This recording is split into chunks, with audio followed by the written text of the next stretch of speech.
16 वर्ष की लड़ाई के बाद मराठवाड़ा विश्वविद्यालय को 14 जनवरी 1994 को डॉक्टर बाबा साहेब आम्बेडकर मराठवाड़ा विश्वविद्यालय नाम दिया गया।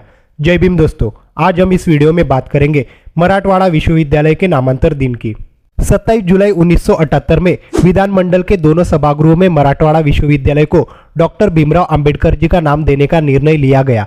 वह इसकी घोषणा तत्कालीन मुख्यमंत्री शरद पवार ने की। इसका महाराष्ट्र की बौद्ध, दलित व पुरोगामी जनता द्वारा स्वागत किया, किंतु अधिकांश हिंदुओं ने इसका विरोध किया और विरोध प्रदर्शन के लिए रैलियां तथा मार्च निकाले। विरोध करने में मराठा जाति सबसे आगे थी।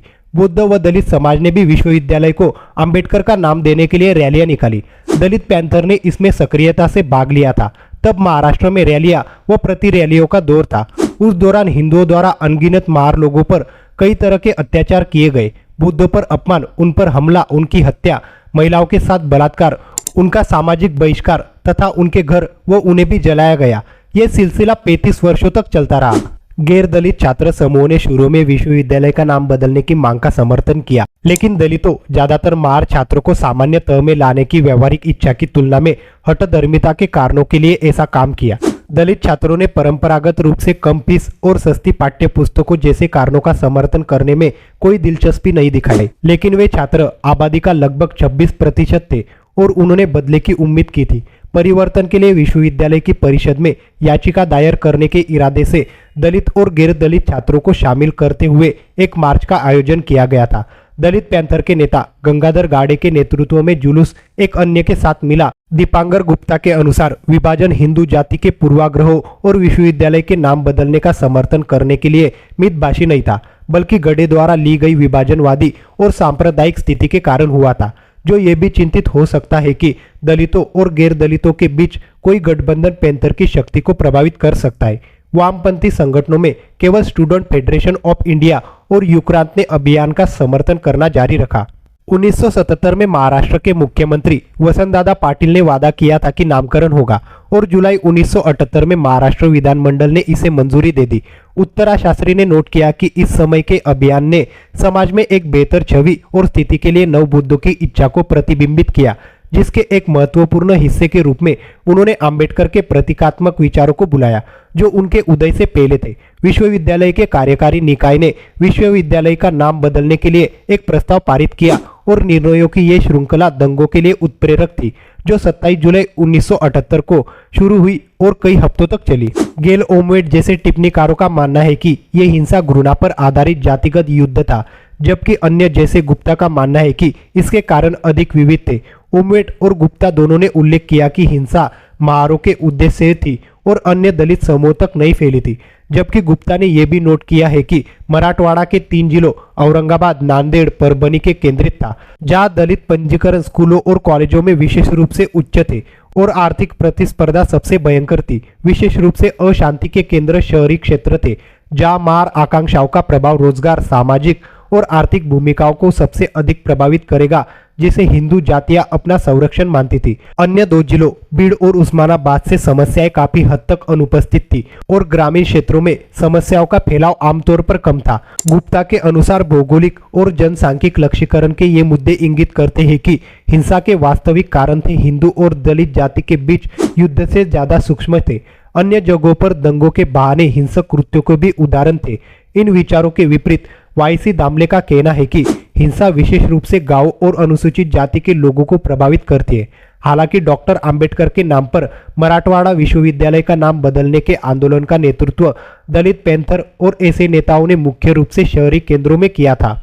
एक देने में आंदोलन का आह्वान किया। गांव या ग्रामीणों की रक्षा के लिए शायद ही कोई प्रयास किया गया था। विश्व का सबसे बड़ा छात्र संगठन अखिल भारतीय विद्यार्थी परिषद ने भी नाम विस्तार के समर्थन में पूरे मराठवाड़ा प्रदेश में गांव-गांव, कॉलेज-कॉलेज जाकर रैलियां की और लोगों से समर्थन करने की गुजारिश की। दंगों ने मराठवाड़ा में 1200 गांवों को प्रभावित किया था, 25,000 मराठी बौद्ध दलितों को प्रभावित किया और उनमें से हजारों को जंगलों में सुरक्षा की तलाश करनी पड़ी। आतंकित दलित भूखमरी के बावजूद अपने गांव नहीं लौटे। ये हिंसा कथित तौर पर मराठा समुदाय के सदस्यों द्वारा आयोजित की गई थी और कई रूप ले चुकी थी, जिसमें हत्याएं, घरों और झोपड़ियों को जलाना, दलित कॉलोनियों को तोड़ना, दलितों को गांव से बाहर निकालना, पीने के पानी के कुओं को प्रदूषित करना, मवेशियों को नष्ट करना और रोजगार से इनकार करना शामिल था। यह सिलसिला 67 दिनों तक चलता रहा। यूक्रान नेता के अनुसार दलितों पर हमले सामूहिक और पूर्व नियोजित थे। कई गांवों में दलित कॉलोनियां जला दी गई। मराठवाड़ा क्षेत्रों में जलते घरों में 900 दलित परिवारों को प्रभावित किया। उच्च जाति के दंगाइयों ने दलित के पास मौजूद आवश्यक घरेलू सामान को ध्वस्त कर दिया। यहाँ तक कि उन्होंने दलितों के स्वामित्व वाले चारे के भंडार को भी जला दिया। हमलों के समय गांव में सैन्य और पुलिस सहायता को पंगु बनाने के लिए पुलों और पुलियों को जानबूझकर तोड़ा या क्षतिग्रस्त किया गया था। उच्च जाति की भीड़ ने सरकारी अस्पतालों, रेलवे स्टेशनों, ग्राम पंचायतों, कार्यालयों, राज्य परिवहन बसों, जिला परिषद संचालित स्कूल भवनों, टेलीफोन प्रणाली और सरकारी गोदामों सहित सरकारी संपत्ति पर हमला किया। 30 करोड़ की संपत्ति का नुकसान हुआ। मराठवाड़ा क्षेत्र 2 वर्षों से अधिक समय से हिंसा की घेराबंदी में था। दलितों को आर्थिक और मनोवैज्ञानिक रूप से तबाह कर दिया गया था। कई दलित प्रदर्शनकारी शारीरिक रूप से घायल हो गए और पुलिस दमन के दौरान अपनी जान गंवाने वाले 5 प्रदर्शनकारियों सहित 19 लोगों की मौत हो गई। गोविंद भाई श्रॉफ विश्वविद्यालय का नाम बदलने के खिलाफ थे, लेकिन उन्होंने लोगों से अहिंसा के साथ नए नाम को स्वीकार करने का अनुरोध किया। साथ ही उन्होंने गैर दलितों, विशेष रूप से दुर्भावनापूर्ण लोगों के खिलाफ अनुसूचित जाति और अनुसूचित जनजाति अत्याचार निवारण अधिनियम के मामलों को वापस लेने की आवश्यकता पर जोर दिया। परभनी और अमरावती में कुछ घटनाओं की सूचना के साथ घोषणा की पूर्व संध्या पर कड़ी सुरक्षा तैनात की गई थी। पुलिस ने तुलजापुर में कर्फ्यू लगा दिया और बीड में पुलिस द्वारा गोली चलाने की सूचना मिली। विश्वविद्यालय का नाम बदलने के बाद कम से कम 4 दलितों को चाकू मार दिया गया। दलित संपत्ति को आग लगा दी गई और परभनी और उस्मानाबाद में अंबेडकर की मूर्तियों का अपमान किया गया। हालांकि उस्मानाबाद जिले के काठी सावर गांव में नाम बदलने के फैसले का गांव के मराठा सरपंच ने जश्न के साथ स्वागत किया।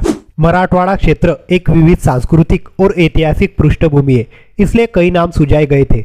अंत में विश्वविद्यालय का नाम बदलकर डॉक्टर बाबा साहेब आम्बेडकर मराठवाड़ा विश्वविद्यालय कर दिया गया, ताकि मराठवाड़ा क्षेत्र के शैक्षिक विकास के लिए डॉक्टर बाबा साहेब आम्बेडकर द्वारा किए गए कार्यों को श्रद्धांजलि दी जा सके। अंततः 14 जनवरी 1994 को विश्वविद्यालय का नाम बदल दिया गया। चुना हुआ रूप डॉक्टर बाबा साहेब आम्बेडकर मराठवाड़ा विश्वविद्यालय पूर्ण परिवर्तन के बजाय मौजूदा नाम एक नाम विस्तार के विस्तार का प्रतिनिधित्व करता है।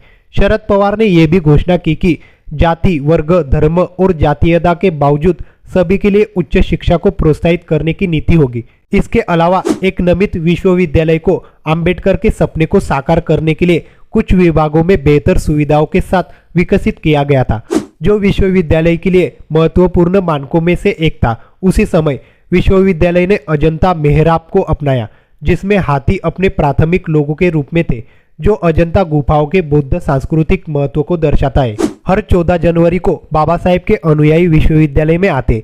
बाबा साहेब की सोच पर आधारित राजनीतिक दल और संगठन इस दिन को मनाते। नाम विस्तार दिवस मनाने के लिए बहुत से लोग विश्वविद्यालय जाते, इसलिए राजनीतिक दल पारंपरिक रूप से अपनी रैलियों की व्यवस्था करते। विश्वविद्यालय भवन और गेट को रोशनी से सजाया गया है। इस अवसर पर बहुत से लोग बौद्ध गुफाओं में जाते। महिलाएं नील लगाकर एक दूसरे का अभिवादन करती है। ये दिन डॉक्टर बाबा साहेब आम्बेडकर मराठवाड़ा विश्वविद्यालय के अलावा अन्य शैक्षणिक संस्थाओं में भी मनाया जाता है। 16 वर्ष की लड़ाई के बाद मराठवाड़ा विश्वविद्यालय को 14 जनवरी 1994 को डॉक्टर बाबा साहेब आम्बेडकर मराठवाड़ा विश्वविद्यालय नाम दिया गया। नामांतर की औपचारिक घोषणा तत्कालीन मुख्यमंत्री शरद पवार ने की थी। इस आंदोलन को सफल बनाने में कई लोगों की जानें गई, तो कई लोगों को इसकी बहुत बड़ी कीमत चुकानी पड़ी। हर साल 14 जनवरी इन लोगों का भी स्मरण कर उन्हें अभिवादन किया जाता है। वीडियो कैसी लगी हमें कमेंट करके जरूर बताना और हमारे चैनल को लाइक और सब्सक्राइब जरूर करना। धन्यवाद।